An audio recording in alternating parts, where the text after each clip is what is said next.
मी निघालेलो आहे गणपतीसाठी गोव्याला, गोवा.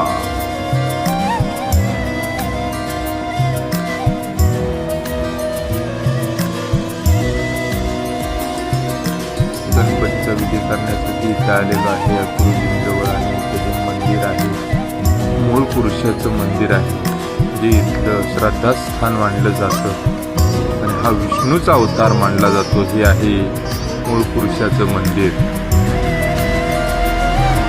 आणि ही आहे मूळ पुरुषांची मूर्ती, जी अगदी अखंडतेने पूजा केली जाते.